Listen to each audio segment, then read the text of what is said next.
Whether you're dreaming of a retirement with sand between your toes and a cold one in your hand, hitting the road to chase the winds of adventure, or spending time with your grandchildren, this show is intended to help you get there. Welcome to Coasting in Retirement with your host, Josh Knoll. You've worked too hard throughout your career to spend your retirement worrying. So sit back and kick up your feet because we've got lots of financial tips and tricks to share to help you get exactly where you want to be. Here's Josh. Hello, Lower Alabama. Hello, Gulf Coast. Welcome in. Welcome to Coasting in Retirement. Thanks for joining us today. We've got a great show coming your way. Josh Knoll here. I'm joined by co-host and show sponsor Jay Stubbs with Providence Partners. Jay, how you doing, buddy? Josh, I'm doing good. It's good to be back over here in downtown Fairhope. Watched all the students coming in here to this Coastal Community College. The activity is good. The weather outside is beautiful, 65 degrees and sunshiny, rolling into Carnival weekend. Wouldn't think of it being in a better place than in a enclosed studio with you here today for an hour. Now, for you listeners tuning in on Sunday, probably in the rain, we are pre-recording this. Yeah. But yeah, it is beautiful today. We're supposed to get some weather this weekend. We'll see how that plays out. But Mardi Gras will continue, rain or shine, is what I've always been told. So happy Mardi Gras to everybody. And listeners, Jay and I are here today to discuss financial topics relevant to those of you in or near retirement, living your best life along our part of the Gulf Coast. Here's what we've got in store. Our first segment, we're going to do our deep dive on our topic of the day, and it's actually topics this time. Second segment, about 30 minutes past the hour, we're going to have headlines of the week. And then roughly 50-ish minutes past the hour, stick around for our third segment. We call it Josh's Crystal Ball and Big Mouth. Of course, we're going to get a prediction from Jay while we got him here. But either way, we've got to buckle up. We have got a lot to get to. Quick background on me for those of you new to the show. Again, my name is Josh Knoll. I am a fee-based financial advisor. I hold my FINRA Series 65 securities license, and I'm the owner of Gulf Coast Financial Advisors. That is an independent financial planning and investment management firm. We have offices in Fairhope, Orange Beach, and Mobile. You can find more information on me and the team at Gulf Coast Financial Advisors by visiting our website, gulfcoastfa.com, or feel free to give us a call anytime, 251-327-2124. Now, if you just missed that contact info, grab a pen, grab some paper. We're going to repeat it several times throughout the show. So, Jay, in prep for this show, I took a walk down memory lane, all right? Listeners, so please indulge me for a few minutes while I get to our main topic. This will help provide some context. I got started in financial services back in 2009. Not necessarily was my original career path, but that's how it worked out. But my Gulf Coast part of my career, I started out in Missouri, moved down here in 2014, and then I started my financial services career down here on the Gulf Coast in January of 2015. Now, quick reference, Jay, when did you start your career down here? So I came back home from my Birmingham affiliation, and that was in the summer of 2001. Wow. Okay, so you've been at it down here for a while. Over 25 years, or right at 25 years. Yeah, and I'm over 11 down here. Well, I was fortunate enough to meet you roughly 6 months into my career.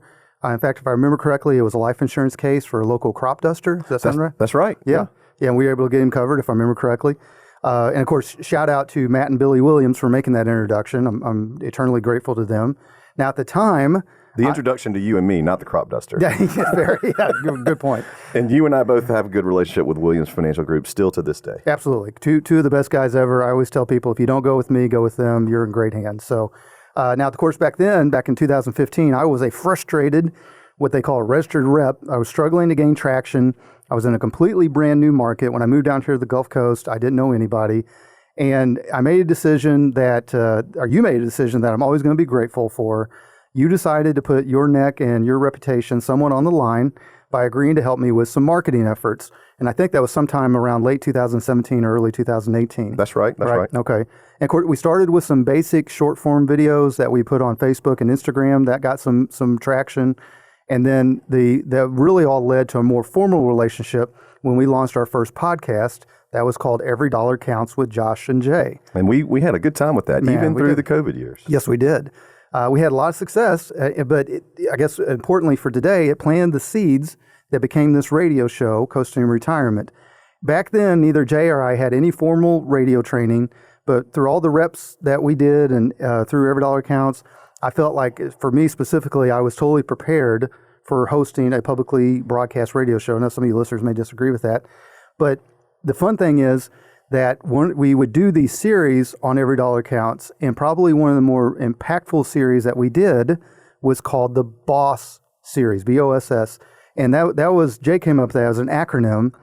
Can I say it, please? Yes, absolutely. Business Owner Strategies and Solutions. I mean, it just worked. And on that B.O.S.S series, which proved to be really successful, amazingly successful, we discussed key topics that mature business owners could use to potentially reduce taxes, plan for the future of their business, and probably just as important, how to reward and retain key employees. So now, those of you listening, whether you're driving or you're at home walking around or doing some work in the garden or laundry or what have you, if you're listening to this and you say, well, I'm not a business owner, this doesn't apply to me.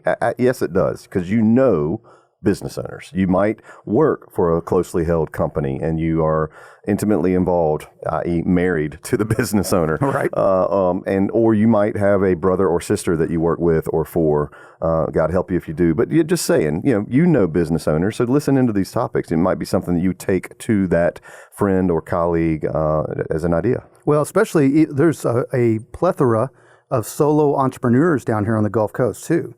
So maybe you don't necessarily view yourself as a boss just yet, but you're a boss of your own time. And some of these topics that we're going to discuss absolutely apply to you solo entrepreneurs as well. So here's what I'm going to do, Jay. I'm going to lay out the 4 boss topics, and then let's talk about each individually, okay? Absolutely. All right, so first, in no particular order, buy-sell agreements and business succession planning. That's number 1 topic. Number 2 topic is 401ks, simple IRAs, and SEPs, self-employed pensions. Number 3 are cash balance plans.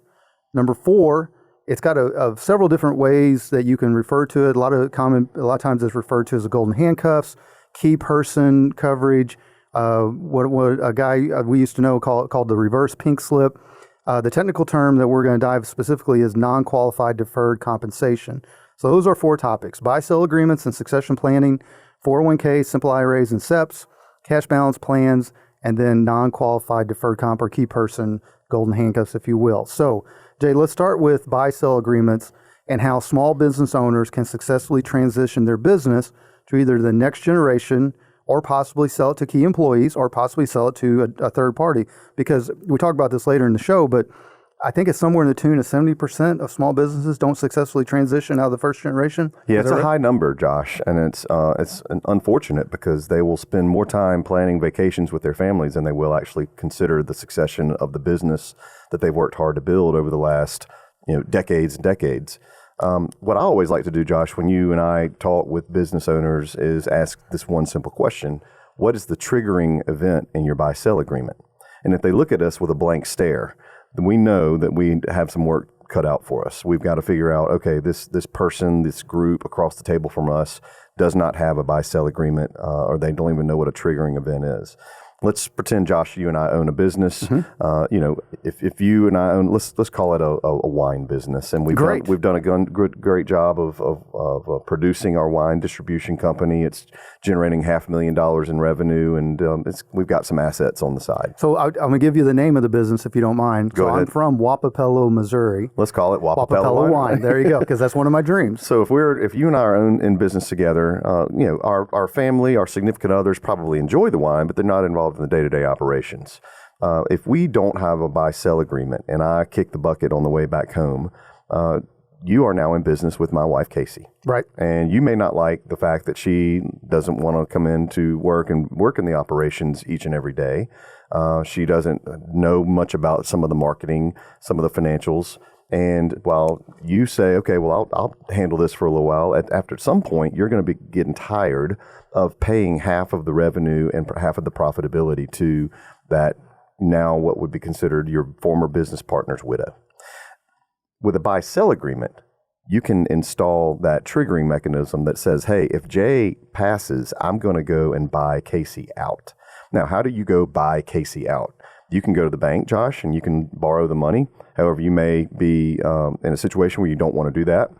You can just structure a 10-year payout to Casey and take it from your cash flows and your profitability each and every year, but that's going to put a strain on your finances. Or you could simply install an insurance policy that says, That's going to fund the buy-sell agreement. So if we have a business that together is worth $500,000 in assets, and I split it down the middle day one, 250, 250.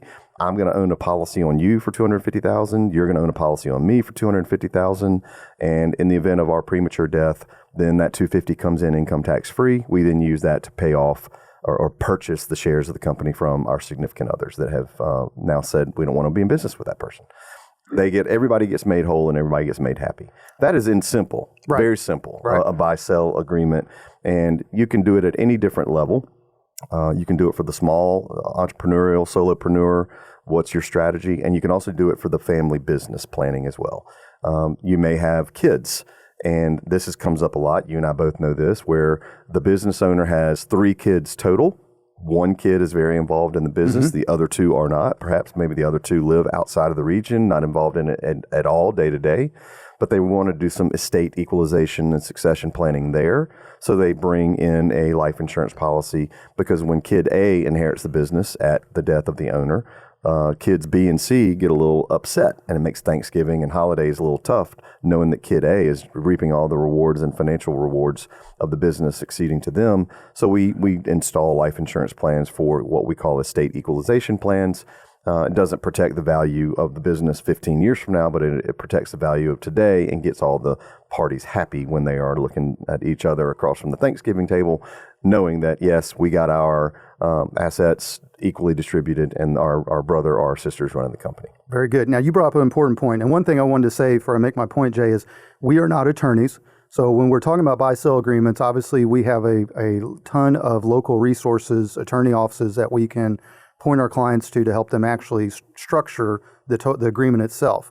What we're talking about is the buy-sell funding of the agreement, right? Yeah. And you brought up a good point about passing away, but in closing on this first topic, because we get to talk about more about it in the second segment, a lot of people don't realize that not only can those events be triggered in the event of a premature death, they can also be triggered in the event of a premature disability. Yes. Yeah, let's talk about that. So disability, Josh, again, go back to Wapapella Winery, and I'm coming in every day working, you're working every day, we got things rolling. I have a severe either mental or physical debilitating event that puts me in a lifetime disability situation. Think Social Security disability comes into play. Hopefully, I've done proper planning and have my income protected. But if you and I have a buy-sell agreement that has disability as a trigger, now there are products on the marketplace that allow for the company to receive a lump sum benefit in the event of one of our becoming that seriously disabled. It now allows for me to come in and say, Josh, I can't do this each and every day. Let's work something out financially, but the business is not hindered and our buy-sell agreement is not hindered. And you get you get to say, hey, well, I'll just use that to buy you out, Jay, so that you can go and focus on life and living and your kids in a disabled situation, and I'll run the business. Yeah, especially like with professional practices. Absolutely. Right. So dentists, doctors, lawyers, and if you're in a partnership arrangement, knowing what the triggering events are. And those they don't have to be just tied around, health events. Right. Disability and death, obviously, are health situations. But you can also tie it around, the onset of cancer. You can tie it to divorce or family dynamics. Triggering events are what you want them to be within the document of the buy-sell agreement. Very good. All right. So now we're going to pivot to our next one. That was 401k, simple IRAs, and SEP, self-employed pensions. Let me lay a little groundwork here. So why is this part of the B.O.S.S series? A lot of business owners that built their business from scratch, started out basically every dime they made, they put right back into the business. Sometimes they had to rob Peter to pay Paul. There was mixing of funds, all that. And then over time, that business starts becoming very successful, which is great. But as any of you listening that have gone through that exercise, what you find is once you get to the other side where you're making a significant profit, with significant profits come significant taxes. That's right. Right. And what a lot of small business owners that we've seen sometimes overlook is the power that a qualified retirement plan can have for them. Even you solo entrepreneurs can do solo individuals 401ks. But for example, on a 401k, under the 2026 contribution limits just released, you can if you put your employee, which you would be the employee of the business, plus your employer matching and any profit sharing, you can chunk out up to $72,000 out of your taxable income in that year. And that's especially for those of you all that are in the highest marginal tax bracket, that's significant savings. I mean, you're talking sometimes 30, 40+% of every dollar that you're putting there you're saving in taxes. The SEP, while the 401k is a little more paperwork to start in the beginning, a little bit more self-functioning as it goes on, the SEP is considered an IRA, and it's a relatively simple thing to put in place. Now, typically you see a SEP with a closely held company. Usually you've got a relatively small number of employees. A lot of times they're related. But the SEP intentionally, I'm assuming it's intentionally, has the same upper limit as a 401k. And for 2026, you can defer up to $72,000 of your compensation into that.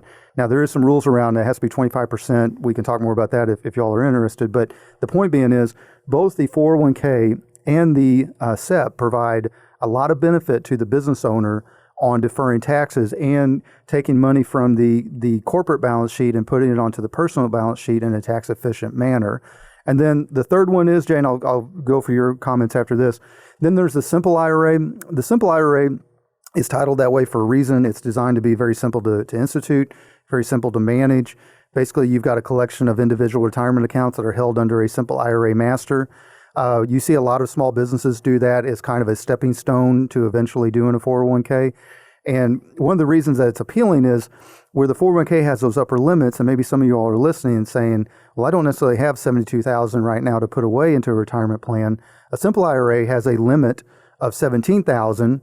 And of course, most plans will have a catch-up provision. If you're 50 or older, for a simple IRA, it's another $4,000 on top of that. But it's a relatively easy thing to implement. It's very easy to monitor. Each employee has their own account, and that can be invested, with a company that if we were managing it, it's going to be in a Schwab account in investments, and the employees can log on and they can see what they're doing. And it's relatively easy, fairly low, generally speaking, fairly low maintenance. But all three of those plans offer business owners really two broad appeals. One, they have the ability to defer taxes on their own taxes. And two, they have yet another way to reward their employees and maybe hopefully convince them to stick around on some of their better employees by offering that retirement benefit. What do you think? Without the high costs of the 401k plan, typically. A SEP is a little bit less expensive to administer on a day-to-day basis and works for those small, closely held company situations. You don't have to pay for a third-party administrator and things like that. Exactly. I do want to point out, Josh, that oftentimes you'll sit down with a business owner and they say, hey, we want to do something extra special. So think a little extra golden handcuff. And then they'll bring up the SERP, or we can bring up the SERP plan, which is the Supplemental Executive Retirement Plan. SERPs are unique in the fact that you can install insurance plans, and they're typically funded by the employer's cash flow. And they're designed specifically to tell that employee, hey, if you stick with us for a long time, we're going to have you this access to this 401k or this SEP. You're also going to have your group benefits. That's another story, obviously. Right. We can bring value there through Providence benefits on the group benefit side. But if they are really doing well financially, the business that is, and they'd really like to keep some key people around, a SERP can be installed. And those SERP plans are very attractive and give them some extra retirement income down the road.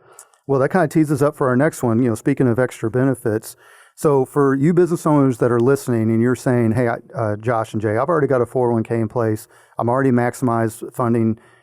I appreciate the tax deduction it gives me, but I'm still got this monster tax bill at the end of every year. Is there anything else I can do that the IRS approves of that gives me additional tax savings and, as a bonus, is appealing to my rank and file employees and particularly maybe some of my highly compensated employees, HCEs? That's called one option is called a cash balance plan. Now, not to get too nerdy on you all, but a 401k plan is what's called a defined contribution. That means that the amount of money going into the plan because you're the one determining how much that is. You don't necessarily know the outcome of what that'll do. That'll depend on your investments, your risk tolerance, your time horizon, a bunch of other factors. With a cash balance plan, that is a form of a defined benefit. It's not technically by definition a pension, but it is definitely pension adjacent. And it's a way for small business owners, especially for you business owners listening that have 50 or less employees. It allows you to layer an additional plan on top of your 401k. And so you may be asking yourself, well, why would I do that? Well, for two primary reasons. One, it provides in order to implement a cash balance plan, you have the ability, depending on your age and the actuary table, you've got yet another bucket of tax deferral at your disposal for your own personal taxes. And for those of y'all that are in your mid-50s or older, again, depending on the actuarial table, that could be potentially a significant amount of tax deferral available to you into a retirement account. Well, what's the trade-off? The trade-off is, what's good for the goose is good for the gander. You do have to pay what we call a toll. You have to make sure that you include your other employees to some degree.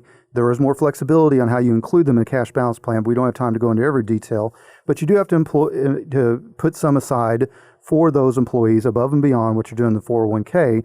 Usually it's determined as a percentage of your total payroll. Well, yeah, you're spending a little additional money, but you're also rewarding your employees. You're creating an environment where you have a unique offering where they may not be able to get that offering anywhere else. And what we've seen historically through our own implementation of cash balance plans is the business owner's personal tax savings far outweighed any of the additional funds that they had to put into the account based for the sake of the employees. What's your experience with cash balance plans, Jeff? Well, you bring up specific clients you've actually worked with on cash balance plans. Yeah, and it works great. Those plans have done a good job. Obviously, the market's treated everybody well, and that does come into play. So it's not for everyone, right? But it certainly is worth a discussion. It goes back to your initial point. I'm still getting hammered year in and year out by taxes. Right. Is there a better way for me to cut this cookie up? Well, and not to put a number on it and be misleading at all, but we've seen actuarial tables where the additional tax savings to the business owners was well into the 6 digits, strongly in the 6 digits. So there's definitely some options there if you all want to have that conversation around it. All right, Jay, and then our fourth thing on our list on the B.O.S.S Rebirth Business Owner Strategies and Solutions is key person coverage. We're going to be specific enough to talk about non-qualified deferred comp, which you've got quite a bit of experience in, correct? Yes, Josh, but I want to break this area down into two. There's Please. Key person protection. You've got a lady, you've got a guy.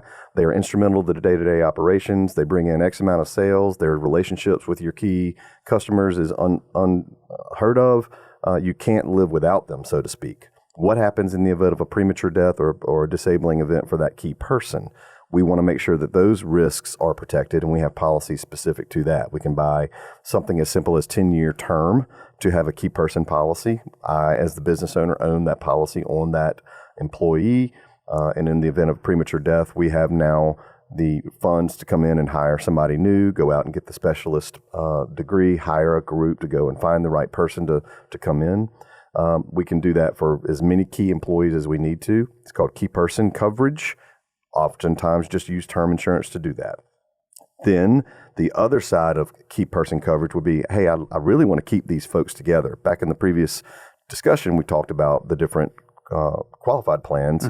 SERP, because sometimes it gets confused with SEP because it's just simply one letter off. A SERP is a non-qualified deferred compensation plan, supplemental executive retirement plan, and it allows for you to have some golden handcuffs in place.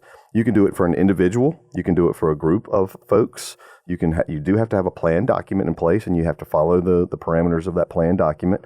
Typically, you do have to have a third-party administrator involved in that. We have relationships with those types of folks.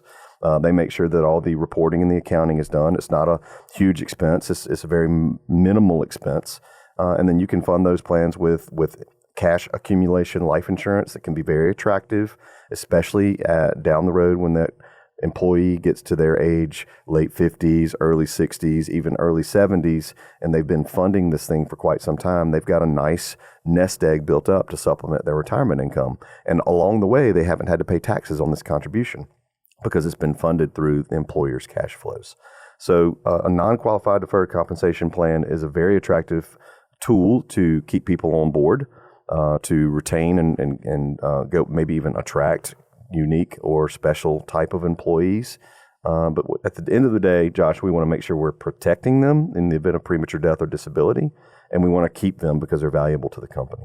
Very good. All right. And folks, stick around for our second segment because we're going to dive more into that on some of the nitty-gritty on non-qualified deferred comp. But in the meantime, if you want to set up a follow-up conversation with the team at Gulf Coast Financial Advisors, it's very easy. You can give us a call, 251-327-2124, or find us on our website, gulfcoastfa.com. That's FA as in financialadvisor.com. On the site, there is a blue button in the upper right-hand corner that you can click that. That will put a meeting on my calendar.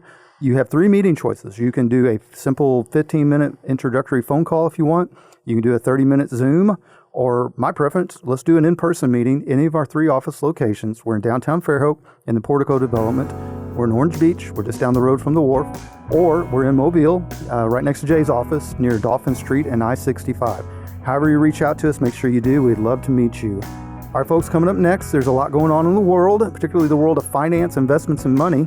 Every week we scour the internet for financial articles that have important information for those of you in or near retirement. So join us after the break to hear Jay and I discuss this week's relevant headlines in our News Headlines of the Week segment. Stay tuned. A multidimensional financial services company, Providence Partners serves the needs of independent insurance, financial, and employee benefit professionals.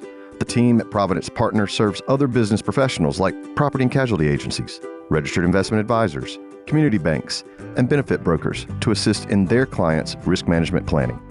Whether an individual or business owner client, this planning includes income replacement protection, planning for extended healthcare costs, family needs, and generational transfers of wealth. At Providence Partners, we give you access to industry specialists. Those specialists focus on business succession, business owner planning, family and household protection, estate planning, planning for that income loss, or planning for long-term care solutions. Providence Partners is an Alabama-based company. We have offices in Birmingham and along the Gulf Coast. Our website is providencepartners.org, and you can reach us any of the working days. Welcome back to Coasting Retirement. Your host, Josh Knoll, here. So as we discussed before the break, every week we scour the internet for financial articles that pertain to those of you in or near retirement. Our job, or at least we tell ourselves it is to help you all understand how these headlines impact you, especially when it comes to your money. Now, quick note, if you want to read these referenced articles yourself, we do include the hyperlinks in our show transcript, which you can find on our website, gulfcoastfa.com. Just go into the podcast tab and find the episode that you want to do a little deeper dive on. With all that said, and without further ado, Jay, let's get at it with Headlines of the Week. You ready? I'm ready. All right. Well, I warned you ahead of time, but I decided to go heavy on Investopedia today, or Investopedia, as Michelle says it. It's a site that many investors may not be familiar with, but I've always found it to be a great source of straight down the middle investing news. And I do believe, at least most articles I've ever referenced, they have a third-party fact checker. And I would say that's probably a rare occurrence in today's media. Right. Yeah, Investopedia has a recent article titled How Non-Qualified Deferred Compensation Plans Work. And what that does is gives us an opportunity to do a little deeper dive on the type of plan often referred to as golden handcuffs. Now, for you industry nerds, non-qualified deferred comp plans, I believe, are also referred to as 409A plans. Is that accurate? That's what it said in Investopedia. 409A, correct. Thank you. Okay. Any business owner that has ever implemented a qualified plan, such as a 401k, knows that there are a bunch of non-discrimination rules written into the plan, not necessarily based on race or gender, but more around treating rank and file employees the same as your highly compensated employees, which in our world are called HCEs. Non-qualified, it's in the term, non-qualified deferred comp plans are not qualified, which means they are not covered under ERISA. That's what manages 401k plans. And as such, they offer greater flexibility for employers and employees. Employers can offer non-qualified deferred comp plans only to their executives and their key employees who will use and benefit from them. There's no non-discrimination rules, so deferral need not be offered to non-executives. Now, of course, you can, but usually it's a plan that you're going after your HCEs. One of the many benefits to employers is that the non-qualified deferred comp plans can impose certain conditions on the plan, such as refraining from competing with the company or providing similar services after retirement. There's also the potential for supplemental retirement income for the covered employee. So, Jay, let's discuss the appeal of non-qualified deferred comp plans to both employers and employees. And if you want to dive back into the SERP world too, I'm fine with that. Well, the SERP is just an example of one of those types, okay. So we don't need to dive into. But what I would like to say is, it requires the plan to be written. There has to be something there that's a document, literally a document that you follow, the instructions or the outline of the plan. It specifies the time and amount is to be deferred, the amount to be paid, the payment schedule, the triggering event that results in the payment. And I want everybody to know these triggering events, and this is what really employees need to listen to, or employers as well, You can have a specific fixed date. I'm going to retire or leave the company at this time. Or I'm going to leave the company, separation of service, change of ownership. So if the employer sells the company, then that can be a triggering event. Disability and death can both be triggering events. And then you can also throw in there unforeseen emergencies. So while it's not protected under quote unquote ERISA guidelines, it does give us the ability to throw in some protections for the employee should things change. And that can be health-wise, that can be retirement-wise, or even the ownership of the business. Non-qualified deferred compensation, as we said in the beginning, it's not for everybody. It's a nice feature to discuss when business is going well, when we want to attract and retain and keep good employees that have helped the business grow to what it is today. We see it at large engineering firms. We see it at large law firms. We see even smaller versions of this type of planning, not necessarily true non-qualified deferred comp, but we do see Section 162 bonus as an offshoot of this. That's Josh. right. Yeah, that's right. We don't have to have a plan document, but we just want to bonus the employee some good money each and every year, and we can actually use an accumulation life insurance strategy for a Section 162 bonus plan. So it's a unique conversation to have. So if your business is doing well, or you work for a business that's doing well, and you know it is, and there are some potentially tax situations that are on the horizon that you want to consider mitigating those tax events, then perhaps look at some of the planning that we've discussed on this show, specifically in non-qualified deferred comp, specific to keeping those employees and retaining them. Well, and as we talked about previously, on a 401k plan, you're going to have upper contribution limits, right? On a deferred comp plan, there are no federally mandated limits, right? So if you've got an HCE, they can maximize their contributions in the 401k, and then they can continue to build the retirement savings through a non-qualified deferred comp plan without restriction. Now, of course, we also mentioned the cash balance plan, which is going to be our next article. Even with the upper limits on the cash balance plan, there still is an upper limit.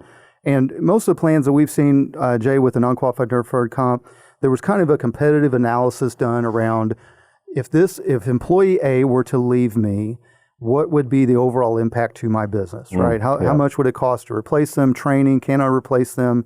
Okay, fine. Now I'm going to take that research and I'm going to try to extrapolate that into a number. What do I think is going to be, based on what I'm paying the employee now and the benefits that I'm offering, what do I think is going to be a little sugar, a little carrot on top of that allows them not only to have even a more robust potential source of retirement income, but allows me to place some golden handcuffs on them, because there are going to be restrictions around how you access the funds in the non-qualified deferred comp. A 401k, a lot of people think you can't access it before 59 and a half. You can. You're just going to pay you're going to be penalties. It's going to be very expensive. But on a non-qualified deferred comp plan, there's going to be a lot more restrictions around that employee accessing those funds. So again, it puts the employer and the employee in lockstep. Hey, I'm providing you this additional benefit as a reflection of the value that you bring to the business, but I'm expecting you to stick around for a certain number of years with this plan, right? Yeah. Yeah, very good. Okay. All right, let's pivot to our next article. And again, we're sticking with Investopedia today. Yep. Okay. Next up, Jay, is Investopedia coming at us again.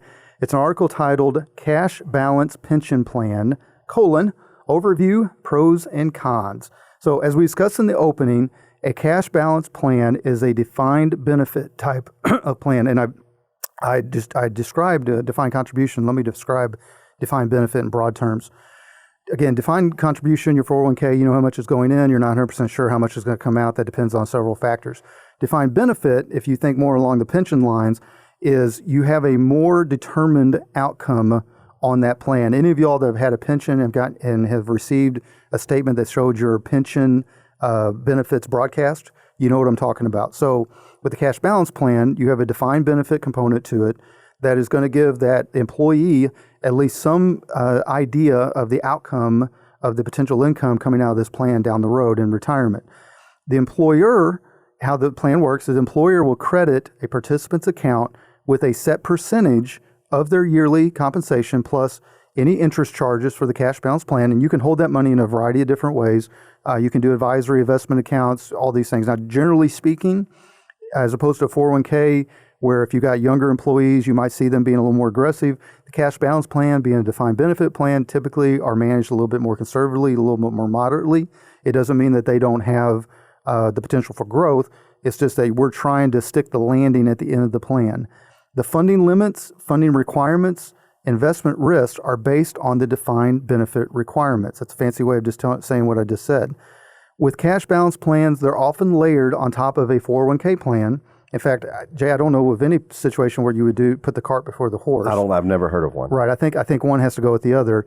And they obviously appeal to employees because that employee receives additional funding towards their retirement, often with no additional contributions required by them. Now, the appeal to the employer starts with yet another extra benefit to entice good employees to remain loyal to your organization. But just personal experience, a lot of employers that we've worked for make great use of the much higher tax deductions allowed to them under a cash balance plan, particularly you business owners that are 50 years or older. Your contribution limit on the cash balance plan is not preset with a number that applies to everybody. It's going to be preset based on your age and an actuarial table. And again, I can't promise this. It's a case-by-case basis, but we've seen well into the 6 digits of additional tax deferral options on some of these cash plans that still fit inside IRS guidelines. So that said, cash balance plans are not for everyone. So Jay, let's discuss the pros and cons of implementing such a plan. Well, there's different things that I would consider before coming into this, knowing that number one, as an employer, I'm on the hook for that. Right. And I'm up and down with the market rises and falls. I'm on the hook for the plan that's in place. I'm on the hook for the benefit to be paid out. And that's, can be, if it makes you nervous, then it's probably not for you. But if you say, no, I can understand it and I can fund it and we're definitely good here, then a cash balance plan could be something that you want to install. The limits is what I think make this attractive, Josh. Don't you? I mean, you've got clients. The upper limits are pretty appealing in the right situation, of course. Yeah, right. So, can you take one out of the cloud and say, this guy did this, let's protect the innocent. Understood. Yeah. Yeah. We had a very successful business owner along the Gulf Coast that had bought a business and built it up into really a behemoth. I mean, really impressive. He had 50 or less employees. I won't give a specific number. It's definitely 50 or less. And every year he was just getting, it was a victim of his success. He was getting really hit hard with taxes, which a lot of you business owners, even you self-employed business owners, know what I'm talking about. And he was a guy that was really geared towards 2 things. One, how do I prepare for the future when I'm ready to move on? How do I make sure, because there's no way I'm going to fund my lifestyle out of just putting in $72,000 into the 401k. If you did the numbers, he didn't have enough time horizon to build up that enough to fund that whole thing. So he was really geared towards how do I maximize my retirement savings in a relatively short period of time. He was in his mid-50s or older. And then the second thing he was really geared towards was I've got an incredibly dynamic and loyal employee base that I want to keep in place as much as possible. How can I both benefit myself through these significant upper level tax savings for myself while also rewarding the people that have been with me for so many years? And he's able to kill 2 birds with 1 stone with the cash balance plan. So definitely in that particular case, and it's still a plan that's rolling to this day. It's been in place for many years now. It's gone great. For any of you business owners that are interested in having that conversation, we definitely encourage you to give us a call. There is several, whenever you implement a cash balance plan, you're going to have a third-party actuary that could either be typically it's a different one than what you would see on your 401k plan because they both specialize in those different types of plans.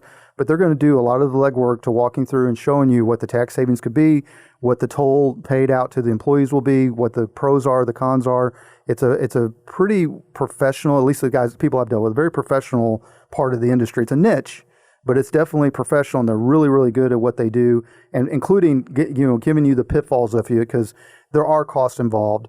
You are making the contributions on part of the employees in order to get your own tax savings, so on and so forth. But in the right situation, I've seen it really provide a lot of horsepower to tax savings and retirement planning for our small business owners. Yeah, if you're listening, driving, and that you think, hey, maybe our business is getting to that point, then you reach out to Josh and let him know. Absolutely. All right, Jay, our last article, again, one more time from Investopedia.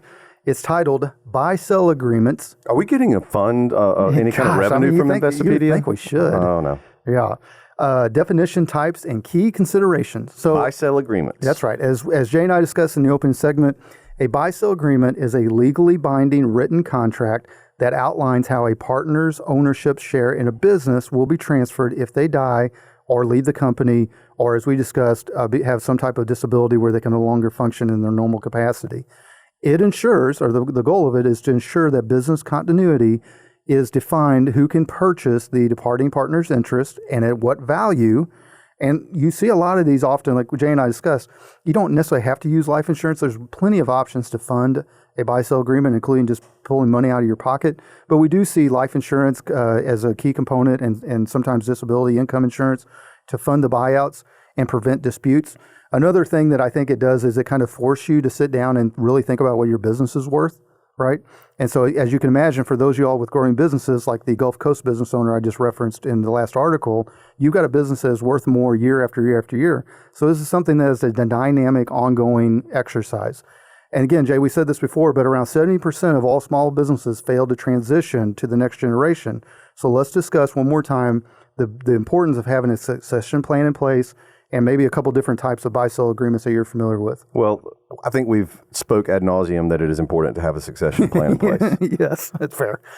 Let's just let it. If you don't agree with us, then you agree to disagree. But we've seen way too many businesses that have not survived the death of a significant partner owner, and we've seen way too many families have situations where they're just not happy. It's not a good family dynamic because of what you just didn't do the proper planning. There are three types, Josh, of buy-sell agreements. Three types. A cross-purchase, which you and I talked about earlier in this episode. You and I own a business. We have a cross-purchase agreement. Mm-hmm. It says, I'm going to buy you out in the event that a triggering event occurs. You're going to buy me out, same triggering events. We update that buy-sell agreement with the value of the business about every 2 to 3 years. The other type of buy-sell agreement is an entity purchase. So let's say that you and I have built up a company, and now we have some investors that are considered owners, not operators.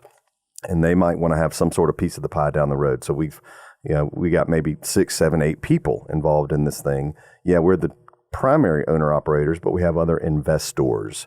So they want to protect their investment, and so too each of us want to protect our own. So we'll have the entity, i.e. the company, purchase the shares from us in the event of our premature death or disability or other triggering event.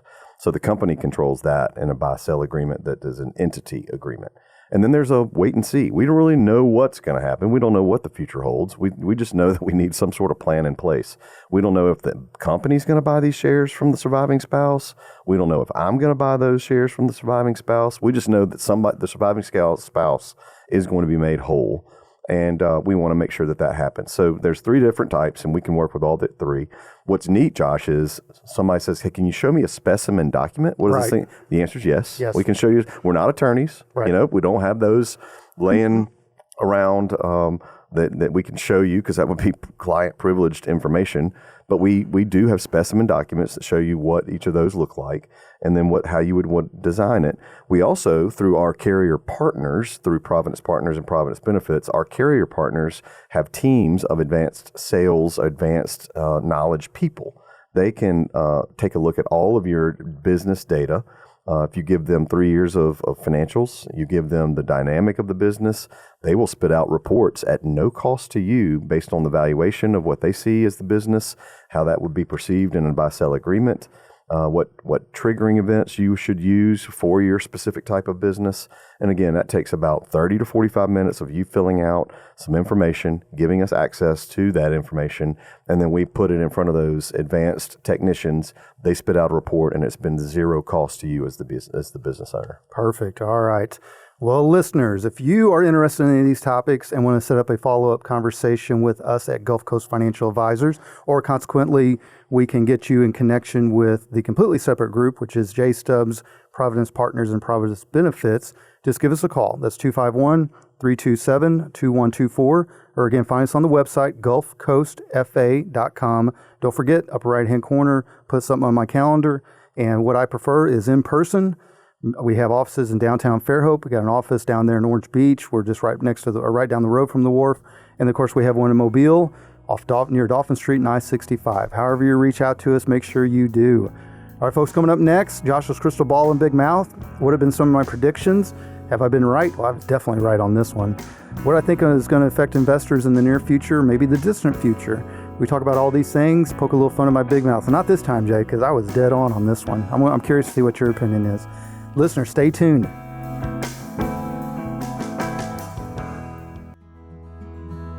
Whether it's building a business from scratch with your own two hands and wanting to maximize the financial impact of those sacrifices, or growing a great nest egg by being a dedicated and reliable worker for years, or choosing to live a life well within your means in order to accomplish a lifelong dream of retirement, the last thing you want is to go with the wrong financial advice after you've worked so hard to accumulate your assets. You've also probably spent most of your life putting others' needs ahead of your own, and now it's your turn. We can help. Gulf Coast Financial Advisors is a locally owned, independent, fee-based financial planning, investment management, and tax planning practice.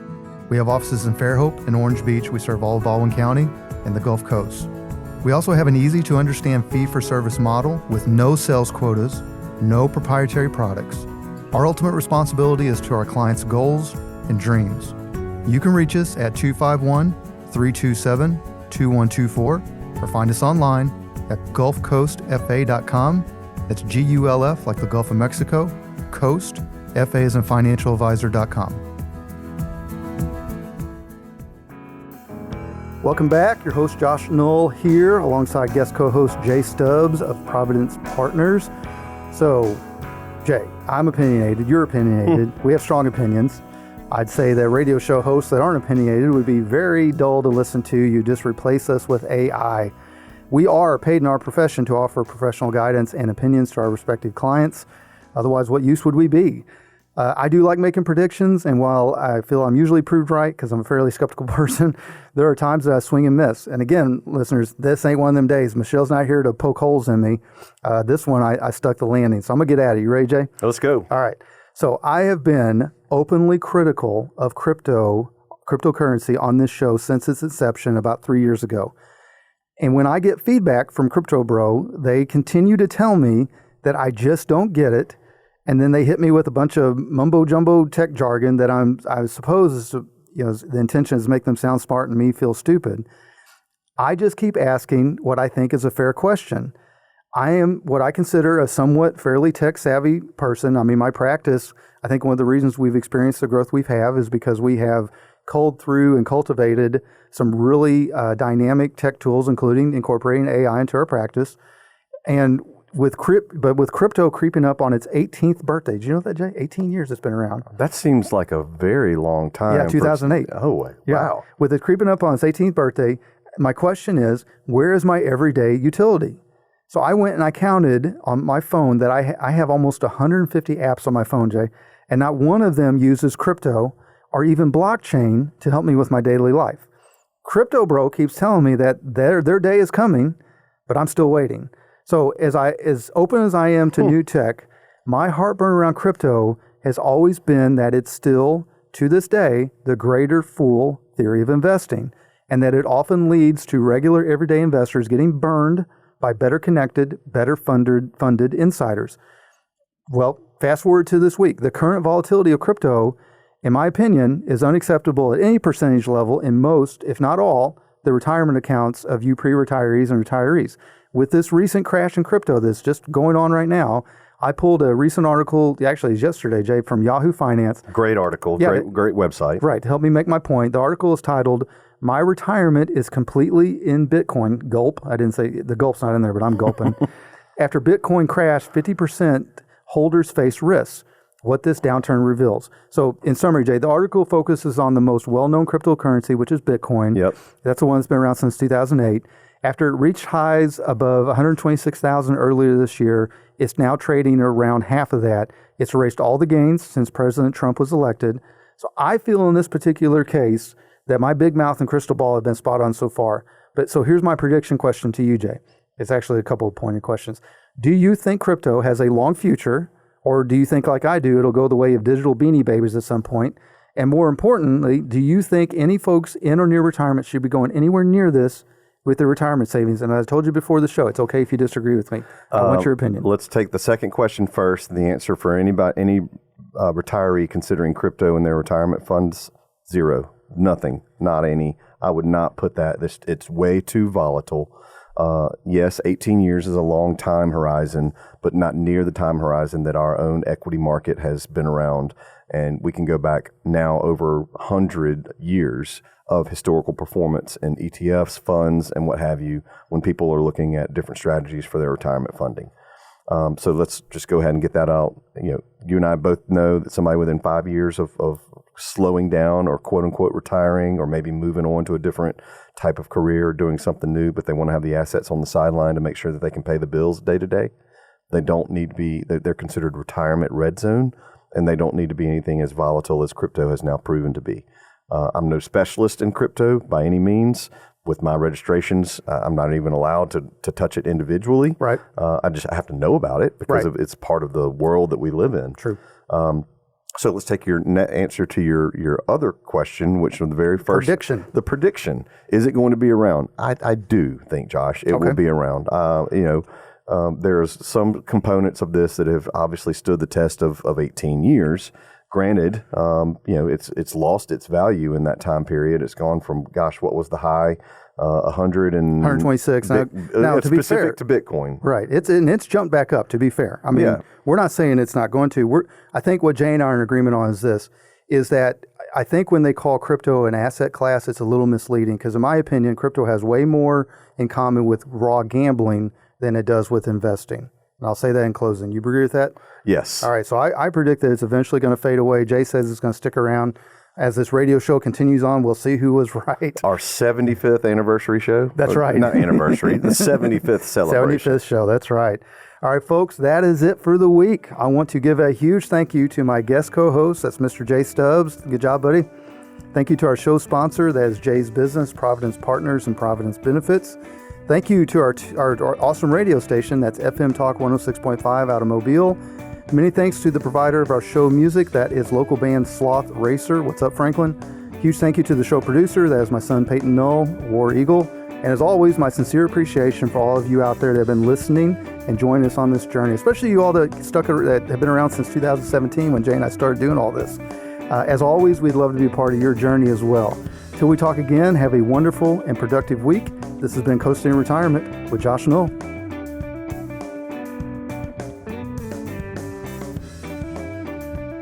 Gulf Coast Financial Advisors, LLC, known as GCFA, is a registered investment advisor offering advisory services in the state of Alabama and in such other jurisdictions where it is registered, filed the required notices, or is otherwise excluded or exempted from such registration and or notice filing requirements.